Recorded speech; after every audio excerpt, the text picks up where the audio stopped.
ever wanted to create a junk journal but just didn't know where to begin?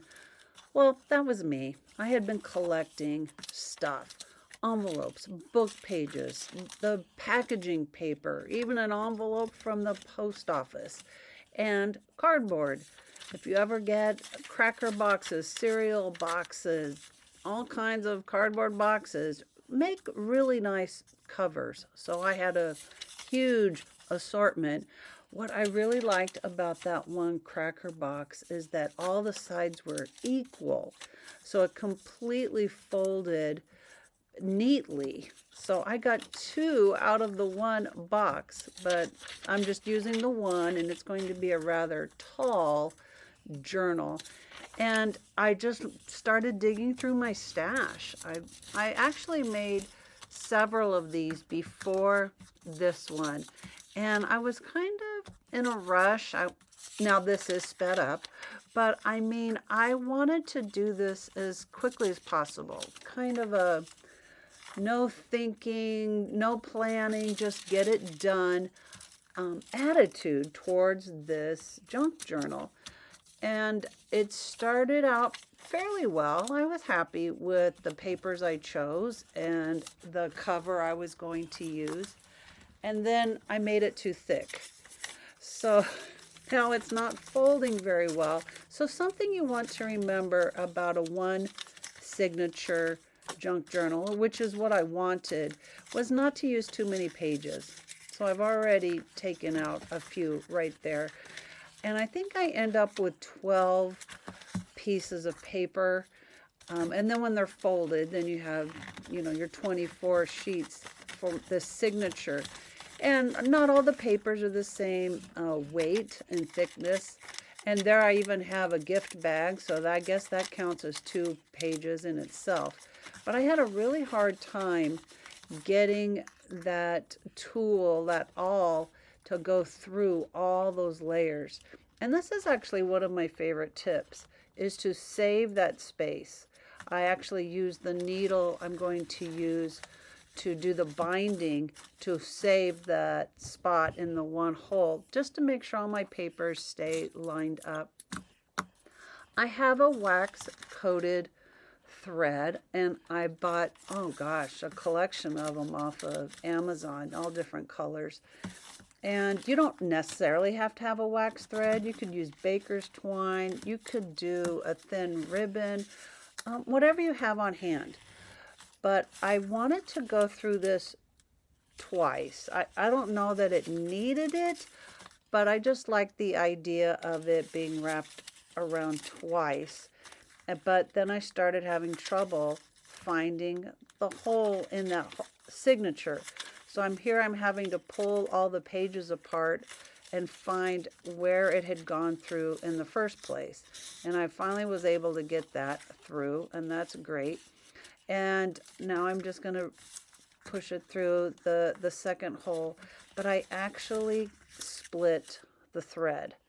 And that's something you've really got to be careful of, and I wasn't careful. The piece I needed had already been wrapped around my signature, so there's no way I'm going to undo that split. So I'm stuck. Now I just have to pull it tight and make the knot where I split the thread with my needle. So there you go. That's one of the examples of what not to do. And I hope I can help you with that methodology. The next thing that you shouldn't do is trim your papers after the fact. But if you do, take your ruler edge and you can tear your paper. If you like that deckled edge or torn look, as rustic and rough as you can make your junk journal, all the better, right? Except when it's really fine paper, very thin paper, then that can be kind of a trouble. Like this, I think it's actual rice paper, Chinese calligraphy rice paper, and it was so thin. And here I'm measuring it because I can't see where my outside of my journal is, and it turns out it was more like 4 inches. And so if I can trim my papers to about 3 3/4 inches, then I know that they'll lay on the inside of my cover. And that was important to me. Maybe you don't care. Maybe you don't mind your pages sticking out.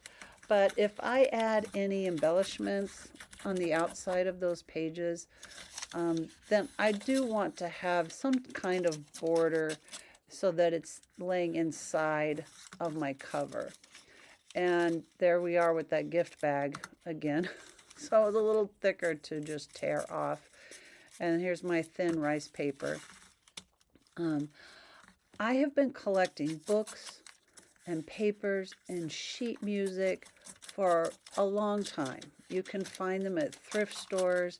I really like using them because you're giving books that would have just ended up in the landfill a second life.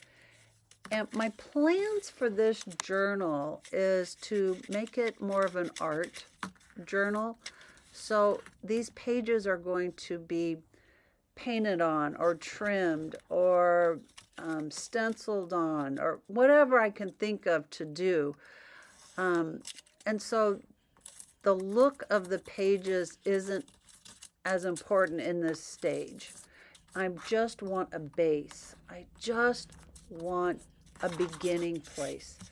And here I decided, instead of tearing all my pages out, just get the X-Acto knife. And it actually went faster.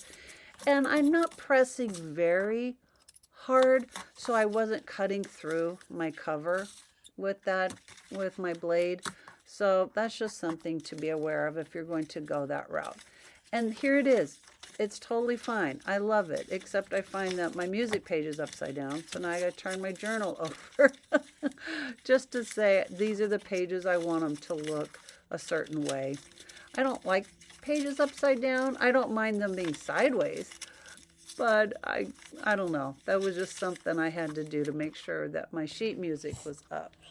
Now for the second half of this video, I decided to cover. And here's another thing not to do. If you want to cover your journal, you might want to do that first. Or at least do one side and then the other. And don't do what I'm doing, is having my entire page to cover my entire journal when I've already bound it. So now I have to figure out what I'm going to do. I saw this technique from someone else on gluing a cover onto your journal.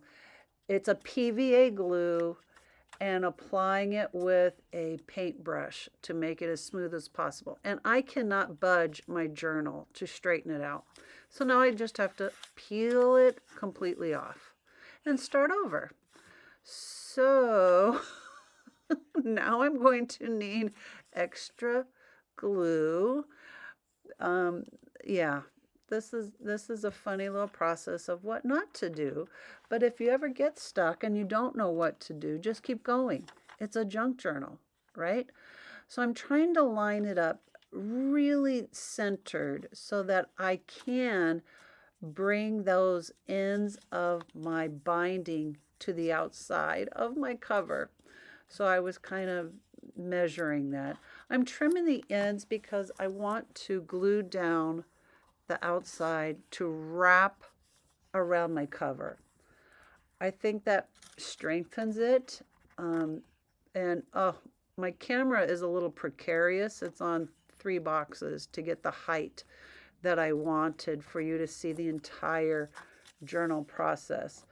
So I'm trimming off the edges. So I mean, it's not a very careful, precise thing that I'm doing. I'm trying to miter those corners. And the only one that even comes out really nicely is this one. It's like, look at how neat that matches. It looks so cool. And then I have glue everywhere. Everywhere. And I'm hoping that my pages don't stick to my journal because after all of this, I don't even bother covering this backside. I'm saving that for another day. So I've got one side done, and now to do this side of the cover. But what do I do with my ends? I'm trying to get them to the outside of this polka dot cover. And here I am trying to be lazy and just poke it through, but of course I can't get a good grasp of that. So what I should have done from the beginning is just thread the needle. This is probably some kind of upholstery needle. It has such a huge eye on it. It is not hard to thread, especially this waxed thread that I'm using, and makes it so much easier to do. And then I do my best to tie. You know how hard it is to tie with, look at that. It's already too loose. So now I have to undo it. So again, what not to do when making your journal. Put your cover on first and then do your binding.